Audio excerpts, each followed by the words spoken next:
if you're gonna eat because you're gonna eat you like. No path will be easy. And it was at that point that I told her, like, I need help. I'm gonna lose my mind. It's just a matter of time where none of this will even matter. And so if that's the case and that's the law, then I might as well just do what I want. My guest today has gained notoriety, bringing the hood rat back to San Antonio. Welcome, little Chismosa herself, my friend, the bean to the chisme, Samantha Najera. See, hearing you say the word hood rat is funny. Yeah, isn't that the thing? It is. Hood rat, hoochie mama. Yes. Right, that's what they were singing when we were kids. Yeah, that was the thing. How old were we? Like, we were like 10, 12, and the song's like, hoochie mama. I think I would say fifth grade, sixth grade for me. So I was like 96, 95 kind of thing. It's the best education. Yeah. That's the San Antonio education, right? But I feel like back then the hood, like hip hop era was like, it was a cool thing. So yeah, it was a cool thing. It wasn't seen as like ghetto or hood rat. It was just what was pop culture at the time. Yeah, right. So Bean and Chisme show, you really have blown up. I mean, the numbers are getting up there. Thank you. It's amazing. It's really remarkable to see how much you've grown in your creation. Where did this get started? And you know, one of the things that I've always loved about you is the cleverness in some of your creations. The Bean and Chisme show. Tell me about how you came up with this and where are you today and all of that along your journey. You remember these days. So I've owned a company called Heartfire Media for 11 years. And the basis of Heartfire Media has always been marketing, PR, media, and video production was a large part of that. And so when I would mess with the technology, I've always been into social media, YouTube, Google, all that kind of stuff. And so I started noticing that people were going live on Facebook, and I had read an article that said the algorithm opens up when you go live, and I was like, that's cool. And one day I found a friend of mine who was actually switching cameras online. So he wasn't just with his cell phone like, hey, everybody. No, he was almost like, what? My mind was like, how did you do that? So then I automatically knew anybody could have a show if they knew how to switch cameras, whatever software he was using. Mm-hmm.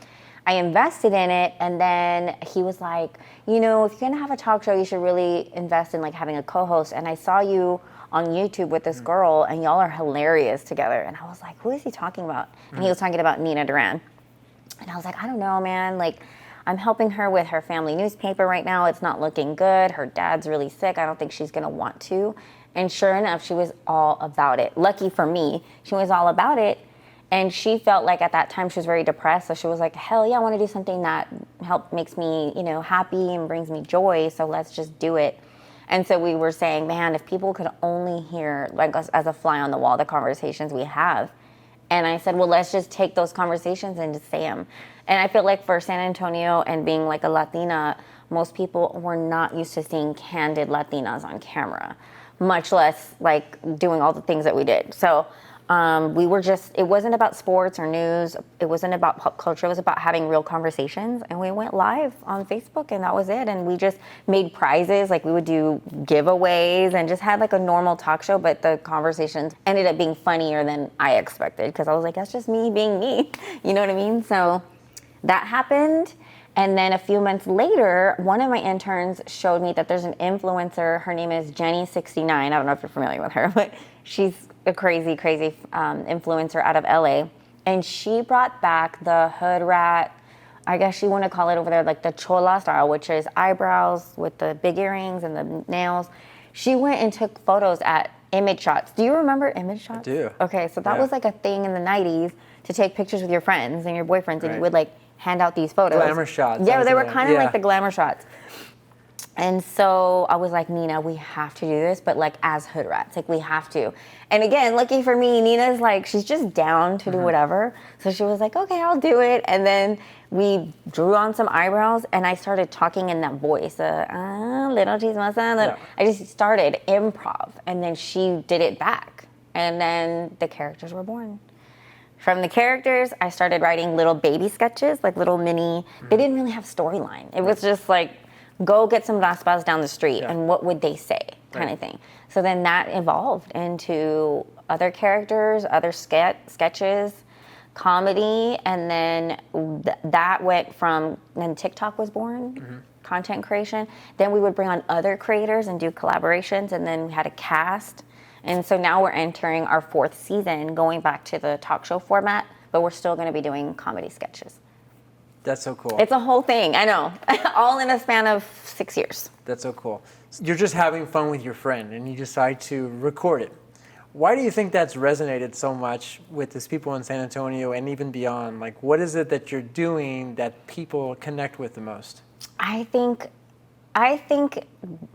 in our civilization, especially for our culture, we are finally making waves and breaking those mind patterns of like, no, you can't do things this way, you can do it that way. And so we were one of the people who had the balls, for lack of a better word, to just say it out loud. Like the word chingona was terrible in the Hispanic community. Like people were like, why would you say that? And I'm like, that's actually a word of empowerment.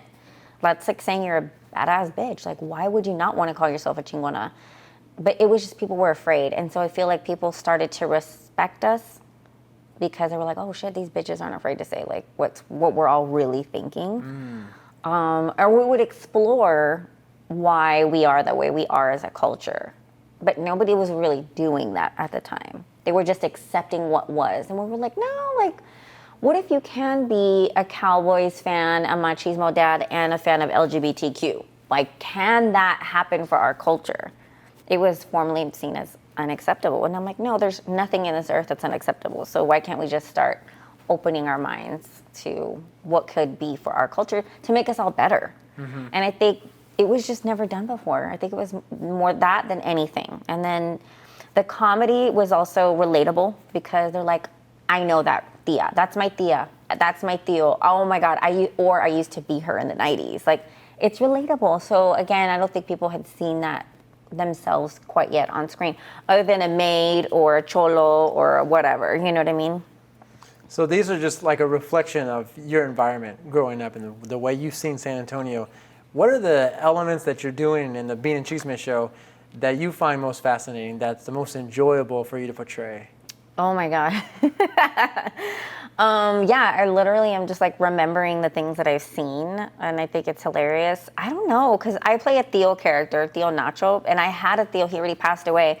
His name was Beto, and my mom would take care of him, so I would go to his house periodically to help her with whatever, and he would say the craziest shit, so I would just like, I would just copy him, you know what I mean? Or my dad, oh my God, my dad's like another one that I copy a lot of like how he is. But I enjoy it all. I never thought it was funny. I wasn't ever trying to be funny. I always just thought it was personally funny, so I would emulate it. And I did that since I was a little girl. I was always making voices or kind of mimicking, copying people. And then I guess a few other people were like, that's hilarious. I was like, okay, well, then I guess I'll just keep doing it.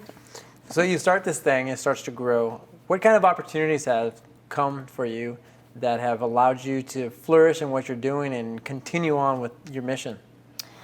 Well, the advertising opportunities are cool because, you know, we're now partnering with other brands that, again, 5 years ago would never touch because, again, cancel culture, like they would like, no, we wouldn't associate with hood rats. But now they're kind of seeing that it wasn't just surface level about making fun of hood rats. It's so much deeper than that. And the second thing I would say is really cool is the stand-up. Like I started doing stand-up last year. Cool. And I never in my life thought that I would do stand-up. And as a matter of fact, a year before COVID, we were invited to do a charity stand-up event, me and Nina, and to do 5 minutes at LOL Comedy Club. And Nina did it. I went and I refused because I was like, dude, I will have so much diarrhea. Like I can't. I had so much stage fright. And people were like, what the hell? Like you're in front of the camera all the time. I was like, totally different. There's nobody in the room with a camera. There's like 50 people here staring at me. And I just couldn't even. So like fast forward a couple years later and I was like, you know what? I'm going to push myself to try. I'm going to try because not everybody gets this opportunity. And you have a set of eyes of people who want to see you. So why not take advantage of that opportunity? I was like, just see what happens. And I'm okay. You know, I'm up to like 10, 15 minutes now. So Wow. I'm not selling out arenas or anything like that. But you're inspiring me because it's something like I've always wanted to do the stand-up thing, but it's like that fear thing, or what am I going to say? What am I going to do? And I think that's part of what I'm trying to do right now is like, I just need to get talking. Yeah, Right? you have to push yourself. You got to push yourself. Even if like what you're saying doesn't make sense or it's not funny or you have to get in the motion of doing something. Exactly. You know, it's like I know that it was challenging for me to write, you know, and as like a director, like how can I direct if I don't write? So I had That's to just right. start writing, you know. And that's at so hard to first, do it's because so you're like, hard to I have do. other shit to do, Yeah, right? it's Like, so hard to do, and it takes so much patience. But I had a good friend of mine who got some great advice, and she said, when you write, just start moving the pen, even if you have to say, I hate writing, this is so stupid, why am I doing this? And once you start moving that muscle, then your brain starts to be able to flow. You know, and I think that's one of like the advice I'm going to continue to follow, and hopefully I'll be able to get up on the mic with you and, you know, we can bust a rhyme. Hey, you know what? I'm always casting. No, but no, you're right. And there's so many things that I want to do. And now you're inspiring me. There you go. Because I have been wanting to write a comedy series and a film, and I already have a lot of these ideas very roughly drafted, and everybody has told me, why haven't you written it?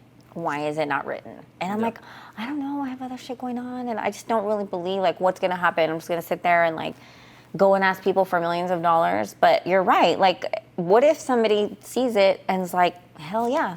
Exactly. I'll fund that automatically. You don't know until, I won't know until I try. Exactly. So you're putting this limitation on yourself, thinking about Why would hey, you do why am I that? not doing Yes. that? But yet you just accomplished something that's so great. Like you started something that now, you know, hundreds of thousands of people are watching you.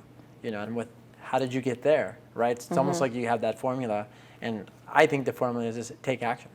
Right? Consistency, yeah. Exactly. We get in our heads and think like, oh, it's not going to work out for us, or it's going to take so long, then we'll never get started. You know, and as you know, the journey is actually the most interesting part. Yeah, that's true. You know, that's the part for us, Yeah. to be in the action of creating. You know? And that's really the fun. Although sometimes you can be like, oh my God, why is nothing happening for me?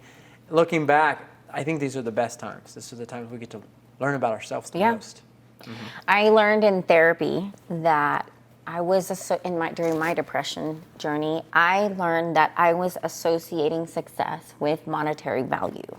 So what I would do is they'd say, "Oh my God, you have this fan like came up to you at gyms and you were just eating breakfast. She like freaked out on you and like you hugged her and gave her like your autograph. Like that's crazy." And I would be like, and I'd be like, "But why am I not grateful for that?" Because what I would do is I would say, yeah, but look at the car you drive, and look at the little house you have, and look at your school loan debt, and like I wouldn't even allow myself to enjoy or appreciate those moments because I was so busy looking at the negative that I didn't even see like how special those moments were.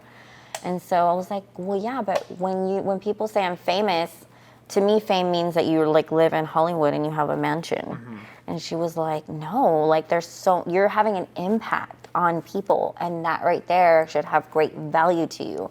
And I was like, but I don't feel that way. She's like, but it's true. Why would somebody be so excited and happy to, why would somebody go as far as buying a ticket to a comedy show to see you? And I was like, oh shit, like, okay, thank you. Yeah. You brought so much joy to somebody else's life. I brought joy to someone. And then that's why I keep going, because there's times where I'm like, this is stupid, go get a real job, right? Every day I kind of like psych myself out.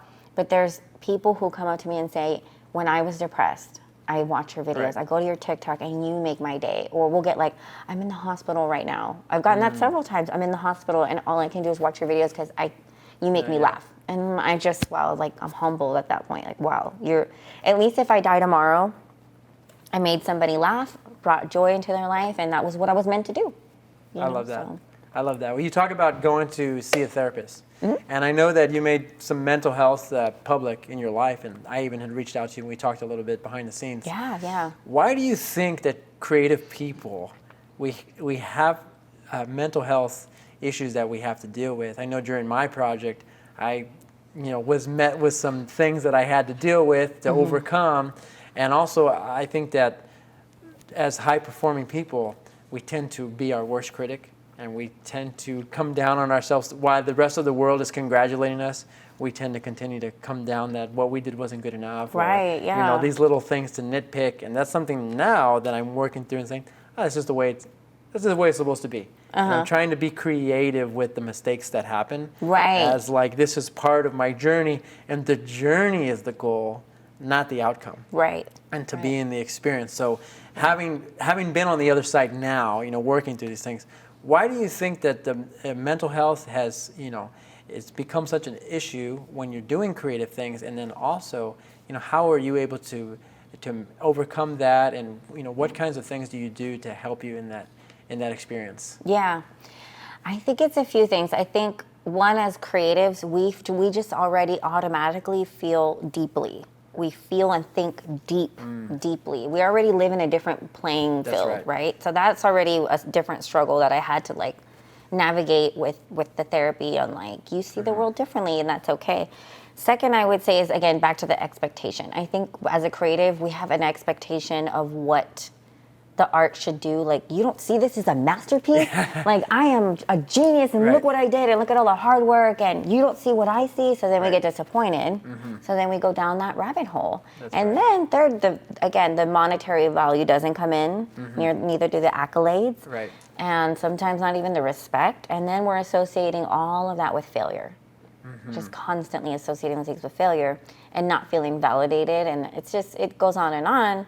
And so through the therapy, she was just like, you need to see the glass pretty much half full and say, do I enjoy? She goes, if you don't get a penny ever again for the rest of your life for making a video, producing, directing, writing, or being in Chisme, would you do it? And I said, yeah, of course, because I enjoy it. She goes, you're winning. You're winning. You have found something you enjoy doing and that you're passionate about. And I was like, damn, oh shit. So now I see it as winning. Now, if you can make money while you're doing your passion, you hit the lottery. But if not, I'm just here to do what I'm supposed to do for the little time I have. And if I'm and I tell people, if you're gonna eat shit, because you're gonna eat shit you like. Yeah. Because it's not, no path will be easy. So I'm just like, eh. That's a great way to put it. What's the creative process like? Because I know as a content creator, always having to put content out there for fans and having to do new stuff, that can be really challenging. What's your creative process like to be able to put out that much content? Well, there really wasn't a strategy at the beginning. It was just doing it, so it was failing forward. There was no okay, let's have a brainstorm and really write it out. No, nothing. Nothing was a lot of it is just improv, picking up the camera, recording, and throwing it out there. And believe it or not, the shit that we would spend the time and the money on fell flat. The stuff that was just off the cuff that cost us zero always blew up. So it's okay, there's that. And then involving other people. So bringing other people into the brand, other content creators, and I would train them and I would have them do it. And I would tell them, I don't always have to be the face, which that's another challenge in building a brand is I was I don't want to be the face, y'all do it and I'll help direct and guide the business side of it. And it just didn't work. And so I found a balance in what we called creation days. And I would make them, and I'd literally have them sign a commitment saying, you're gonna make 3 videos a month on your own or together, which I recommend you collaborate with another content creator. And they would make 3 at a time. So I had a bank. I would have a bank. And then not only that, but I would pull from years ago. Because we had so many good ones years ago, the algorithm went from long form, 2-minute long sketches to just give me the top 15 seconds you have. Shit, I've got that for days now. Right. I can pull 15 seconds from anything now. And so that allowed me to build a bigger bank of just let it flow. And then now I'm more strategic on timing and trends. So yeah, I don't know. But the creative process now for me, I want to put more heart and soul into it. I want to really think about it. We used to do a lot of run and gun. When you came to sponsors too, the sponsors would be okay, well, what can you do with this? We'd take the money and we would run, okay, hurry. And now I'm no, I'd rather take a little less money and take my time, but find a happy medium where the client is happy and we're happy with the work. You know what I mean? I think I've done a good job with Bean and Chisme of not overselling ourselves out. I was shit, man, if we're Budweiser this and Coca-Cola that, yes, trust me, I want that. But I want it to be more about the art and the stories than feel like an advertisement, you know? Right. So when y'all started, it's just you and Nina having fun, right? And then did you say, let's film this? Okay, let's film another thing. Let's have a good time. Over time, people came to expect more from Bean and Chisme, and they want. And then, I understand Nina took a step away. Yes. And then there's some new cohorts that you have involved. Yes. How did that come about? And then how did that change the Bean and Chisme process? And how does that, was that good for you? Was that good for the growth? How did the audience respond? Yeah, that was rough. That was really rough when Nina left. And she had so many personal issues going on. Her son got sick, and then her mother passed away. And not only that, but like, again, for a creative, you're doing this thing for fun. Well, for Nina, it became work, because what ended up happening was she was paid to do things. Like, you expected to show up and get me 3 videos for the client. And then she's like, wait a minute, I'm not having fun. She's like, now I have to be there. And in me, my whole little business, I'm like, why wouldn't you want to be there? Like, isn't this what we worked for? And she's like, actually, I was just having fun. And now all of a sudden there's this pressure behind it. So we as friends had to have a really serious talk. I'm like, hey, if you don't want to be here, you have to go, because this has turned into a business. I see opportunity. If you don't see the value in that, I get it. But whatever personally as a friend, I love her dearly as a friend. I'm like, do what you got to do. There's no hard feelings. Just make a decision, And so she was like, okay, I'm going to take a step back. And by the grace of God, I had already started involving the other creators. I see. So it wasn't such a cut and dry, like, oh shit, overnight she's gone. I kind of faded her out and faded them in. And then we just went on as a cast. And I failed forward. And I say failed forward because I feel like I also failed in that too. Like, building a cast is something totally different. It's a different dynamic. The energy, the vibe is, everybody has different goals. It's a whole, I don't know how people run organizations. I don't. Because I was trying to make Bean and Chisme like a large cast, almost like SNL. That's what I was trying to do. But then again, I learned that the brand isn't the cast. It's Samantha and Nina. It's Bean and Chisme. That's what made it successful. And I tried to do this thing where it's like, no, it's not me. Right. No, it's not me. It's them. Put the spotlight on them. And then I accepted my own calling and my own power, and said, you are powerful and you deserve to have whatever it is that you want. So don't be afraid of that spotlight. Right. And I think that's also why I didn't do stand-up. I was like, I'm not that funny. Bitch, yes, you are. They wouldn't be asking you. Who else went to LOL and had people standing in line to take a picture? You did. So accept it, and accept that you are successful and that you are funny. Enjoy it. Right. But I don't know why we do that. Why do we push it off? Like, no, I'm not really all that great. I don't know. I struggle with that. I don't know what that is. It's like, I think they call it imposter syndrome. Yeah, there you go. You want to be great and you feel like you're not there. And that happened to me for so many years. It's like these things I wanted to do, but I'm not ready. And I'm not ready. In a lot of ways, I wasn't ready. But you really don't get the skills you need until you do the thing. That's true. Right? How else are you going to learn? How else are you going to learn? You're not going to be able to learn from somebody else. And with you, I feel like, your team and you, to carry your vision, and needed a leader. And the leader's got to do by example. Right? But it's hard. It is hard. It's supposed to be hard. It's very hard. I had a friend of mine tell me, like in one of my lower points, he's talking about the scene from A League of Their Own. Oh, gosh. And he's saying, like, she wants to quit. Gina Davis wants to quit. And Tom Hanks says, it's supposed to be hard. And that's what makes it great. Right? And it does. That is what makes it great, because you can look back and see what you've done and how you've grown. And that's the feeling I think we're seeking. True. And greatness, because I feel like I've experienced greatness recently. Sure, and greatness is not the destination. Greatness is the activity of giving it everything that you have. And that's when you feel greatness, because you've given it all. And different periods of your life, I feel like greatness has a different way of measuring that. And in that moment, if you're giving everything you have to what you believe in, I think that you're feeling that. And as creatives, I think that's what keeps us going. It's like an addiction to that feeling. Yeah, Seeking I agree. that. It's just it's hard to tell yourself that when you don't quite understand why you're there at that moment and why it's happening. Right. You're just like, what am I doing? Yeah. I don't want to learn another lesson. I just want to know the answer to. Yeah. Fast forward me to the good part. Can I just learn Yeah. the answer of what the problem I'm supposed to solve is right now, please? Like, Right. So get me to the mansion.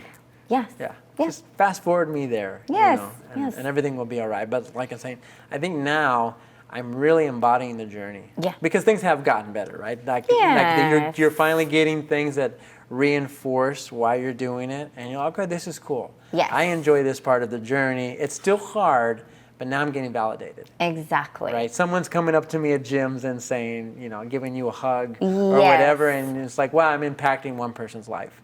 Maybe I'm impacting somebody else. Exactly. Right? And now you're like, okay, let me see. Where else can I go where people might recognize me? And getting those little validations just to help you get going. Because it's about the audience. Yeah. We're doing it for an audience. That's right. That's right. And I think that just like what you said, we were creating because it was funny to us. And that's a great place to start. You're making something that you enjoy. Just naturally. And then somebody else will naturally enjoy that. Yeah. Right? That So was I commend nice. you for sticking with it, and I think Thank 6 you. years is the magic thing.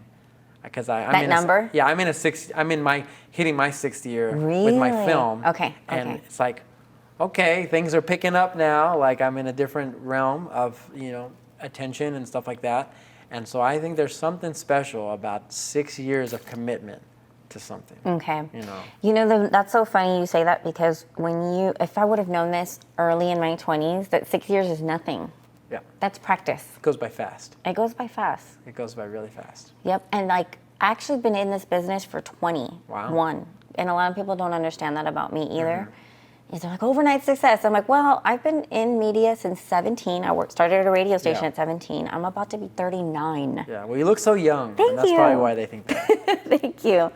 So in 21 plus years, I've learned a lot, but I've learned that when you say, oh, I've been doing it for 3 years already, I've been doing it for 2 years, I've been doing it for 5 years, I always tell them, that's just the beginning, honey. Yeah. You're just scratching the surface. Yeah. You're just getting started. That was the warm up. Right. You got to practice to get good. Yeah. And you should exactly. embrace that because like this whole thing that I'm doing right now, this is experimental. Oh. I'm just trying to experiment, Yeah. just get loose and have some fun and enjoy that human connection that we might be losing a little bit in these times. It's like, how can we make more of it? Okay. How can we spread the message of, hey, we should get in a room with another person. There's a lot of value there. Gotcha. You Yeah, know, exactly. And I said earlier, not everything is on the internet. Right? There's Amen stuff to still that. happening in real life that is value that you're not going to get On the from being internet. on the internet. And I think when the pandemic happened, everybody went online. They went, oh, it's great to have these meetings from home and stuff. But that gets a little lonely. Oh, heck After yeah. working from home, as someone who's worked from home my entire career almost, it gets lonely Mm-hmm. being at home. And it's nice to be able to be around other people and connect and share ideas. And I look forward to us continuing to value that into this new generation. Yeah. Wouldn't you agree? I would 100% agree. There's nothing like human connection. It's just, you can't replace it. You can make little robots and stuff, but it's not the same. It's not. It's an energy. It's a different kind of energy. It's a different kind of energy, that's right. So you've had so much attention, you've had so much growth in these last 6 years, and I'm sure that comes with a lot of different voices telling you how to be, how you should be, what you should say, what's kosher, what's not kosher to talk about. How do you deal with some of the naysayers out there who are, I don't know, run the gamut on telling you how you're supposed to be?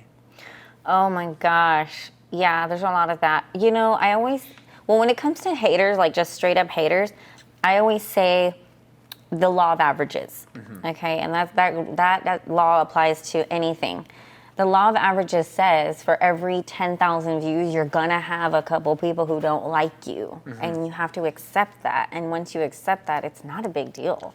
And then not only do I accept it, I applaud it. I appreciate it, as you would say. I appreciate it because without those people's opinions, there wouldn't be a polar opposite. And without those people, they're the ones watching. I tell them, let them be. Like, they literally watch. The ones that hate you the most watch you the most. I mean, they're the ones that are there sharing and clicking and talking about you. And in this society, and the way that this world works, is if you're not being talked about, then you're not relevant. And so I'm like, no, we need them. We need them to keep doing that. And then you do have the people who are like, this is what you should do. And I always say, if you're going to come at me that way, then you better come with solutions or money. Right. You want to do it that way, then pay for it or go find the resources for it. Set up the camera. Okay, cool. Call the crew. Yeah. And most people won't do shit. They just talk. Do it yourself. Like, this is available for everybody. Yeah. You know, everybody has something to say. Get out there and say it. Yeah. You know, if you want to change something, take action and change it. Yeah. You know, make something happen. Yeah, absolutely. Like, most people will talk and they won't do. And I'm like, no, I know that's what you would want me to do, and I understand that, but you're not me, and so I just kind of take everything with a grain of salt. Because we stopped being hood rats. So there was two things. There was one guy who came in, and he was like an entertainment manager that me and Nina at the time were like seeking guidance, and we needed somebody to manage all this. And he was like, you're nothing but hood rats, so stay in the characters. Right. And so his thing, he thought that our gimmick was the characters only. And there are famous actors out there who are known for a character. They stay in character, they don't break it, like Pee Wee Herman, for example. That was his brand. Don't come out and be, what's his real name? I don't remember. Whatever his real name is.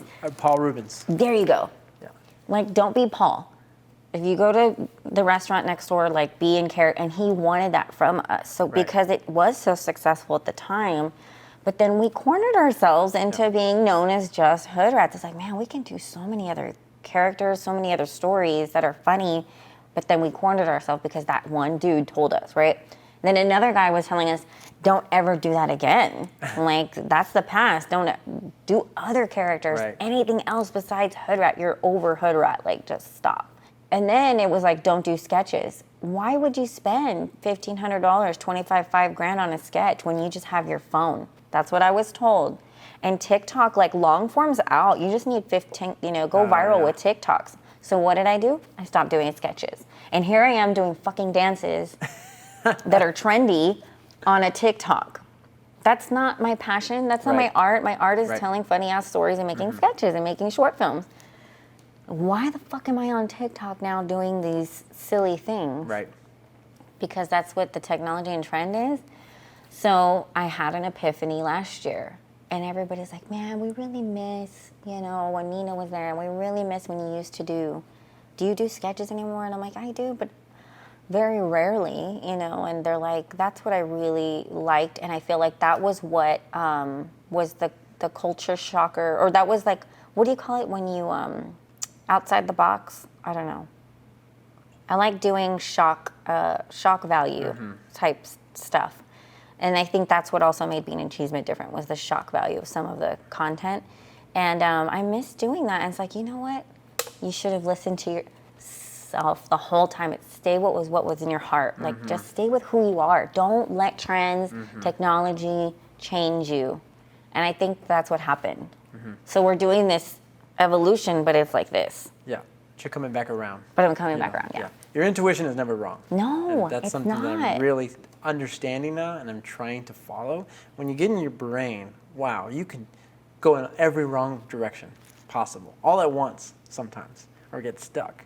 And I feel like a lot of folks, they're so concerned about pleasing every single person, right? So what does that do? It just gives them this boring, lukewarm personality. Like, yeah, you're not going to offend anybody, but you probably won't be remembered either. Stay safe. Exactly. And one of the biggest epiphanies that I've had this year was I don't need everyone to like me. Yeah.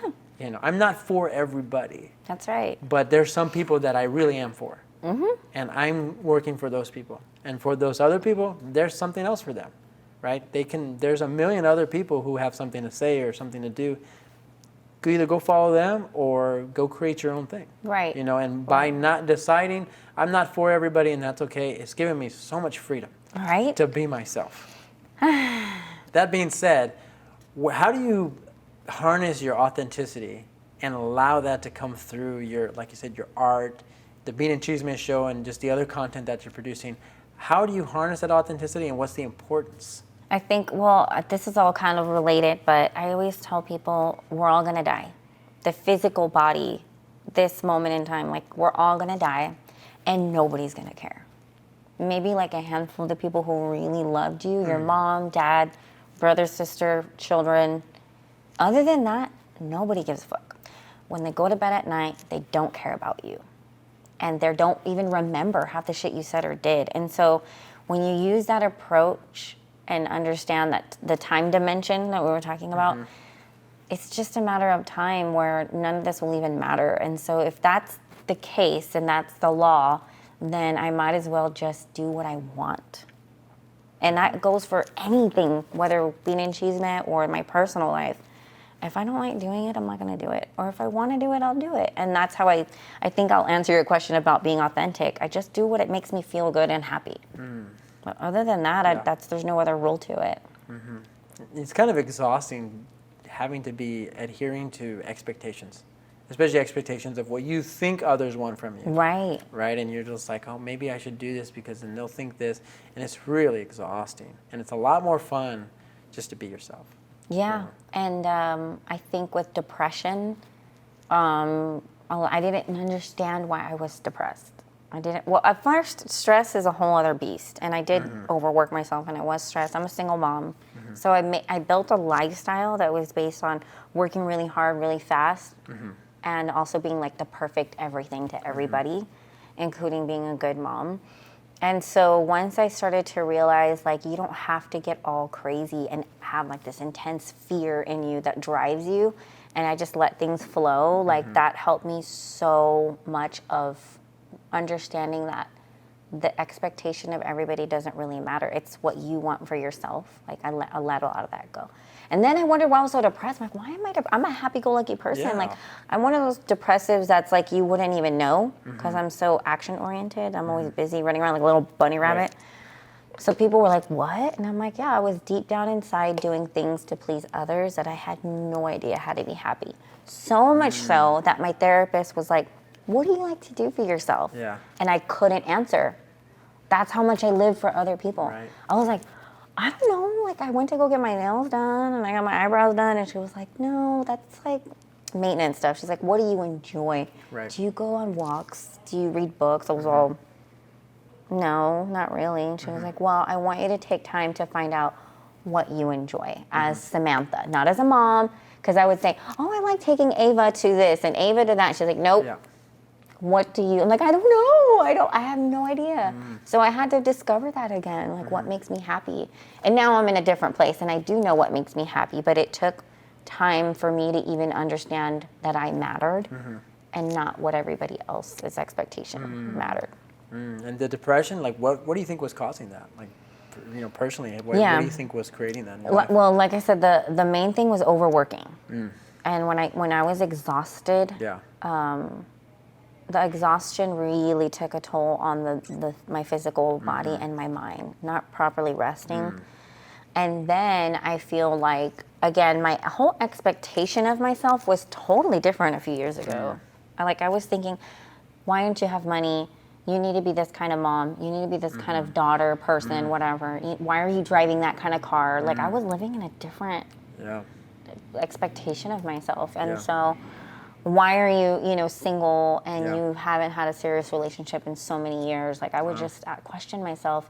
And so I feel like COVID, when people got depressed during COVID, I think I was already on the brink and that just tipped it over. I think that just sent me down a deep, dark hole that I will never go back to, by the way.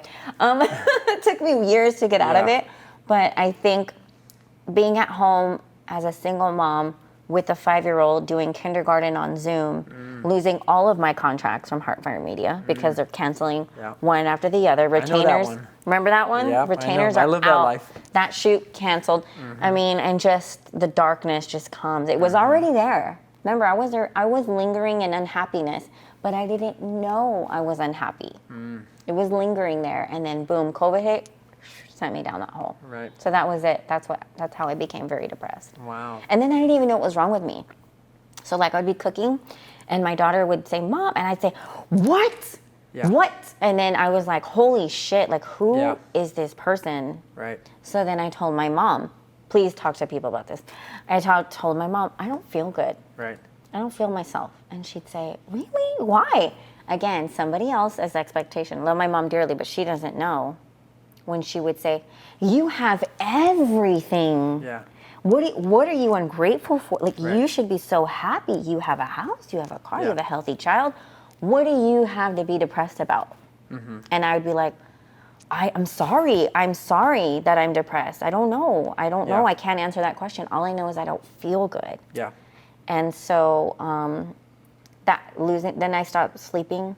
And then, of course, my memory loss was terrible. So then I told my mom, my anxiety, okay, so I already had anxiety, by the way. Like, I lived with panic attacks, which, by the way, is not normal. Right. That was my normal. Just thought that was my life. Right. And they call it anxious disorder. No, it's called something anxiety disorder. Yeah. They call it a disorder. Can you believe that?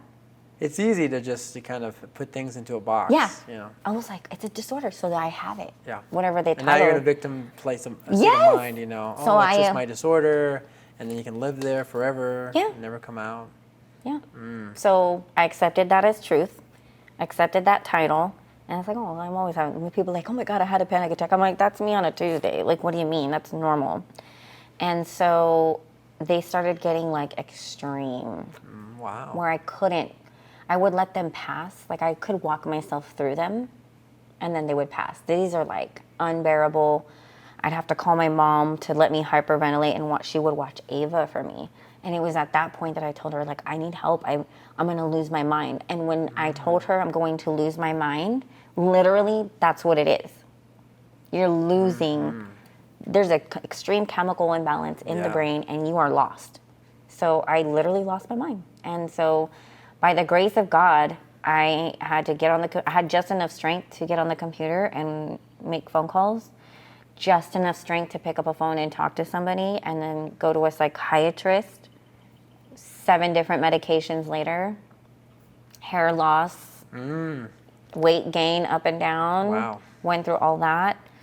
Mind you, you're stuck in the house with a kid, and she's seeing all this, and that's what Yeah. would kill me. I'd be like, I didn't want her to see this, but now I appreciate it for what it is, because now she sees what it's like for a person to crawl themselves out of a hole. Right. So now there's a good end to the story. Yes. If she saw some crazy shit, at least she knows that she'll survive anything, because if Right. she could see her mom crawl on the ground crying to now thriving, it's a good thing for her. So she saw a lot of shit. She has a model to look at. She has a and, model you of know, like, let's shit, change. man, if my mom can crawl herself out, then I can get out of Yeah. anything. And you can give some real practical knowledge. You know, Sure. other than just saying, hey, what do you have to be? You have everything. You should be grateful. You know, and it's amazing how just language and the intentional Right? nature of it can change. So if somebody tells you, what do you have to be Grateful- You know, you have so what are much you to be depressed grateful about? for, Yeah. versus saying like, hey, Samantha, what do you have to be grateful for? And then you can express yourself and say, well, I have this and this and this, and then all of a sudden you can bring yourself into Out of it. into a Yeah. gratitude state versus an expectation of somebody else placing like their idea of something on you. And you know, being able to like shield that is a really great thing that I've discovered. Like now, when when you start to change yourself, right? Because that is an uncomfortable thing to face Very. yourself and have to change, it's so right? uncomfortable. And so in that process, once you are able to complete a change, you start seeing where you might have picked up some of these other issues, right? Oh man, once the light turns on, you're like, oh my gosh. You can see everywhere that everything came from, and you're Yes. like, oh, well, I don't want to do that anymore. I don't want to be like that anymore, because now it's a reflection of you. That's You can right. see your old self showing up, and you're like, ooh, maybe I shouldn't be around this. You know. So one of my little strategies, when somebody says something to me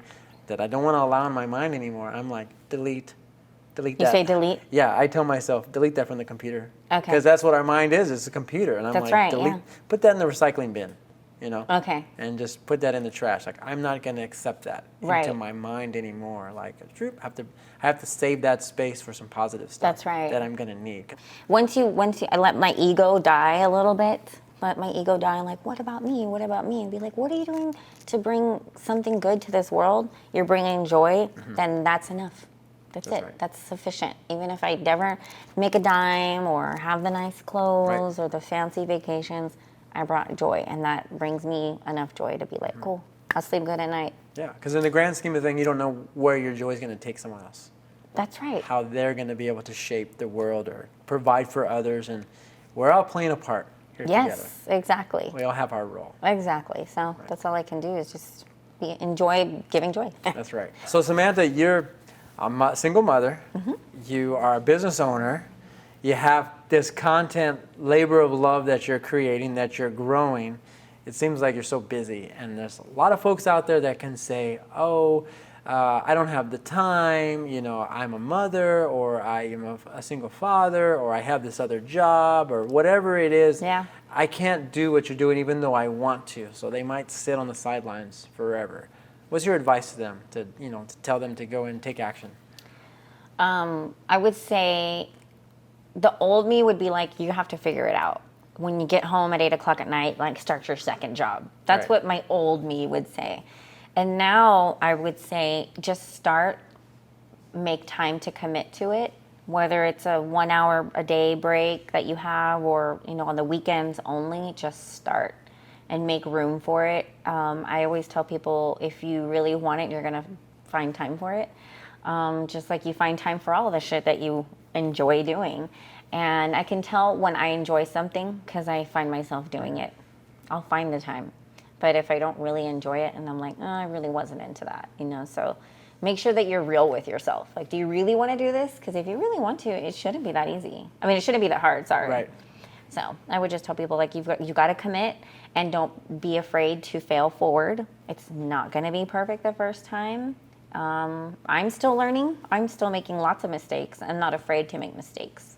So because I have that fear gone, I'm just like, try it, see what happens. Right, because I think in the process of doing something because you think it's the thing you're supposed to be doing because everybody else is doing it versus doing something because you genuinely love it. Yeah. Right? Yep. And I think there's a great part of your story is like you and your friend were just having fun and you just started to film it. Yeah. Right, and I think that's more people could learn a lot from that. It's like, what is fun for them? Yeah. And to follow that and to see what happens. And commit 6 years to it. Yeah, at least 5, just to see what happens. Just see, and the same thing for you in this podcast. If Right. nothing happens from it, fine. You don't have to be rich and famous off of a podcast. But whatever you were doing and learning and enjoying a part of the process, then that's a win. Right. You've already won. Exactly. So Exactly. I would just tell them, like, just try, be consistent. Don't worry about the end result. Get rid of your fears and just go. Pretend in your head that you cannot fail. That's right. And see the vision of the success. And if you know the story ends well, then why not continue the story? That's right. And I tell people too sometimes, I already see where I'm going. I already saw it. I saw the vision. I saw where I was. I saw what house I lived in, the kind of person I married. I already saw it in the other dimension. Oh. And how did you do that? It's just something that keeps coming. It's just, I didn't, It's during there. meditation or your Yeah. visualizations of what you Right. think. And I always tell people, trust me, if my vision was much simpler, my life would be much simpler. Exactly. I don't want it to be so complicated and extravagant, but that's who I am. Why would I fight that? I used to fight it a lot. I used to be like, no, because that's a whole other conversation, but deservability. You're like, well, I don't need to have that nice car. I don't know. My house doesn't have to be that nice. Yeah. And it was more like, no, you genuinely feel like you don't deserve that. So you're not going to go that far. Right. Why would you do all that? But that was something that was ingrained in me as a young child. That's too expensive. You can't have that. You don't deserve all that. Now I'm like, you can go as far and wide as you want. Maybe you will find joy in a very small house and a simple car. Or maybe you won't, but Right. allow whatever to happen. Right. But I don't know. My vision is very big, and so why not? I already saw the story how it ends, so let's just keep going, Right. Because it already exists. It already it's just waiting exists. for you to align with it. If you were already the person that achieved the thing, then you would already have the thing.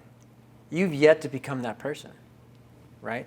And so you have to become the person that can achieve the thing you've never achieved before. So true. So you can achieve the thing by being the person you've already been. Otherwise, you would have already achieved it. That's right. So you have to become that new person that can achieve that. So one thing that helped me with this, and I feel like the alignment is happening because a lot has happened for me this year, is I read this book called The Alter Ego Effect. And it talked about creating this alter ego in which you can then, reach towards being. So my alter ego is named Mr. James. I love it. I have one too. You have one That's too. So funny. So I love Mr. James, Tell me he's about like, him. Mr. James is like James Bond. Okay. He's calm, he's charismatic, he doesn't get angry about things, he doesn't talk too much, he's reserved, he has a little mystery to him, because this was the opposite of the person that I had been for so long. Okay. I say everything out loud, and I will get frustrated and get upset, and so Mr. James is a way for me to channel the person that I need to be to get to where I'm trying to go. Love it. Right? So I always think what would Mr. James Yeah. do? Oh my God, Right? I do the same thing. What would Mr. James do in the moment? And I'm like, oh, Mr. James will shut up right now. And then that's what I do. I just shut love up. that. Love that. Her name is Stephanie. Okay. But people have been telling me, don't call her Stephanie, call her Sam 2.0. I'm like, fine, Sam 2.0, whatever. But Stephanie is like this, she's glamorous and she's classy. Right. And she doesn't get rattled very easily. Kind of, a little similar, but she's also not afraid to be on a private plane. Like accepting that her life is glamorous and she wears fur and she's just Stephanie. Yeah. She's a bad bitch. That's who she is. And all you got to do is become Stephanie and you're there. That's right. I think that's what it is. But I can't be Stephanie if I'm over here messing with some dude who's got baby mama drama, right? Or I can't be Stephanie if I'm over here like arguing with family that doesn't understand what I'm trying to do, or helping other people and feeding myself last. That she's dead. Yeah. She's gone. Well, Stephanie would never do that. Stephanie wouldn't mess with half those That's people. the thing. Stephanie would never do that. And No. that's why you can't be her. That's right. Because you have to do what she's doing. That's right. And I was guilty of this too, saying like, oh, I am who I am, or that's who I've always been. And it's so easy just to fall back into who I've always been. And it's like, okay, are you done? Yeah. Like you're done evolving in your life. There's Like- so much you can improve, and you're just settled into who you are, and that's how it's supposed You to liked be. it. Yeah. You liked it. But then did you at one point be like, I hate the way that it makes me feel, so I'm going to change it? Yeah. You don't like the results. If you don't like the results, why do you like the person that you're being? Damn. There's so much. Very There's so true. much you can change. There's so much opportunity. Yeah. For change and for becoming a new person, and it's fun. It may be hard to reflect on yourself, but it's fun to level up. It's a really enjoyable process. Yeah. It's been a good couple years of growth for me. But wouldn't you say the cheat code is being around others who also feel the same? Oh yeah, who you're surrounding yourself with is very important. Absolutely. And I've had to eliminate a lot of people out of my life. And I wouldn't even say eliminate in a negative way. It's a season that came and passed, and they were a part of it for that season, and now they're not in because they're not a part of the story of Stephanie. I'm like, yeah, Stephanie wouldn't hang out with this person because this is a negative person, or this is a small-minded person. This is even people who lack, what is that word? Integrity. I was around a lot of people that were okay with doing the wrong thing. Yeah. And then that's like poison, and you're around that, you are who you hang out with, right? And so I was like, no, you're out. Even my own family, even people you love the most, you have to wish them well, bless them, but say you are no longer a part of my life and move forward. And I've seen my life flourish when I'm around good people that I can vibe off of in good ways that are aligned. Nobody's perfect. I'm not perfect, but at least more aligned with where I want to be. And they encourage you to, be who you're already being. Yeah. Not to change you and say you should do this or you should do that. It's like they are encouraging, and they're in a state of joy just by being around you and having that experience. And that's a wonderful experience. Yeah. Being able to be perceptive of that. I'm really enjoying that. I'm really enjoying gravitating towards those who are really excited about what I'm doing. I used to get triggered by it. When someone would be too excited by what I've done, I would do this. Why? I don't know. That might be a story for another deeper conversation where we can air it all out. I'm just kidding. Yeah, we can air all these things out, But hey, there's that one, let me fix it thing. That really can hold you back. Oh, I know. Yeah. And I think as storytellers, like we're empath naturally. Yeah. We're natural empaths. Why? Because we want to tell other people's stories. So important for us to tell other people's stories while minimizing our own. That's right. Right? And so by being an empath, you tend to engage with a narcissist every now and then. Oh my God, I Right? have like multiple. It's kind of like this thing where they Why? just gravitate because you want to fix somebody. What's wrong? No, You and wanna I always tell fix- people, I don't want to fix anybody. Like, please, like, if you're not the person I want you to be now, like, I'm not. But I used to be that girl. I used to be that. Oh God, but yeah. I'm not that anymore because now I'm like, just do your thing and just like leave me out of it. Yeah. Let me not meddle with every. Well, it's also a way to take attention off of us or to procrastinate in many ways.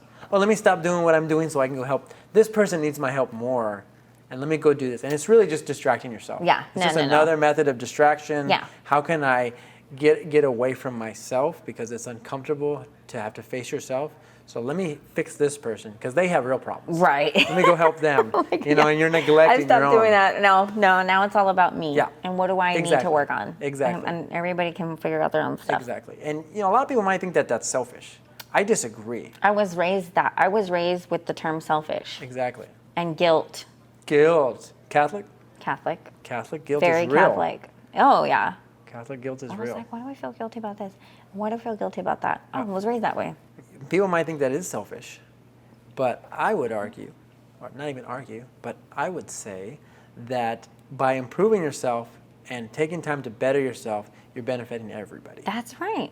You know, because you're showing up as your best self. And if you're not showing up as your best self, you can have those moments, like you said, irritation with your child because you did not take the time to work on yourself, and now you're giving everybody this terrible version of you. That's right. You know, and thinking that it's okay because I'm so stressed or I'm so busy, and let me just do more. Let me just do more and be exhausted every single Yeah. day and wonder why you're not progressing in anything. I did a million things. Why the heck is my career not progressing? You know, and it's all those little tiny things that we're getting caught up in rather than like those big things that really matter. Yeah. And I think working on the self, finding your joy is one of the best things that somebody can do Yeah. to benefit everyone. Exactly. And I would tell my therapist would tell me, happy mom, happy child. Stop thinking happy child, happy mom. That's It's right. happy mom, happy child. I was like, oh, so I have to put myself first? Yeah. I don't know how to do that. I wasn't raised that way. You put yourself absolutely last. You Right. don't matter. Other people matter. And so when you reverse that, oh my gosh, it's very painful, like you said, to shed. I feel like you're like a snake and you're shedding skin. It's very uncomfortable, but once you're shed, it's all done. Like woof, like a butterfly, and it's amazing. Yeah.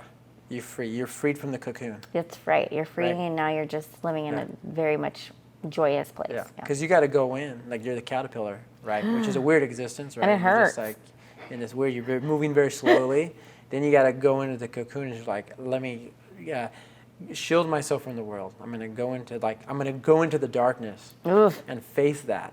But on the scary. other side, it's something beautiful. Yeah. You know, but there's so much fear about going into the darkness. Like go into the cave of despair, I would call it. Ooh. Right? And you have to go in there, and you don't know what's in there, and there's a monster in there, and you're aware because you've seen it because it's you. Ugh. And you have to go face that monster so that you can emerge something beautiful. But you have to face yourself. You know, Yeah. It's time to stop blaming everybody around you. And you know, that for me, I know was a really challenging process. Is to like completely change and stop blaming others, and you know, realize that I'm in control here. You know, I'm the one, so I have to face myself and emerge. And so things like these tools, like, hey, this is Mr. James, and he does this. Let me just be like him, right? Like you said, I've already seen how this plays out. Yeah. He's already achieved everything I want. All I Right. got to do is be him. That's right. That's so easy. You're done. It just know? once you decide, it's done. Yeah, because It's then you don't done. have to change. No. Because you've already created a model. I'll just be this, and then you can just walk that path. You know, and it seems simple. You know, it's not easy, but it's simple. But it is. Yeah, Right. it is. Once you decide, Once you decide, you have to and the decide, decision and is then the biggest thing. stick to it. Yeah. So where's Bean and Chisme going, and how can we stay connected? Yeah, so Bean and Chisme Season 4 launches January 24th. And I'm so excited because Nina is coming back as the right. co-host. Okay. So it's talk show meets comedy sketches. And so we'll go back to the same format of just she and I having candid conversations about real life stuff. And then we do some pretty fun sketches. And that's it. That's the show. So I'm excited, and we're working towards right now getting sponsors and aligning all of our advertisers and partners So if you're interested in being a part of the next season, please send me a message. Excellent. And how can we stay connected with you? So follow me on all platforms under the Sam Najera, THE Sam Najera. I am everywhere. So you cannot not find me, but I'm on every platform. And the Bean and Chisme is the same way? Same, under the Bean and Chisme Show or Bean and Chisme. Excellent. Well, we thank you so much. Everyone appreciates Thank your you. wisdom. And congratulations to you. Thank you. Thank you. You know, good times. There's a bright future ahead, and we just need to keep going. And Keep also your head appreciate the hard times. 'Cause Yeah, without those times, we wouldn't be able to enjoy the good times so much. that's right. It was meant to be exactly how it is. So That's right. Well, we thank you, and we wish you a wonderful 2024. thank you. You too.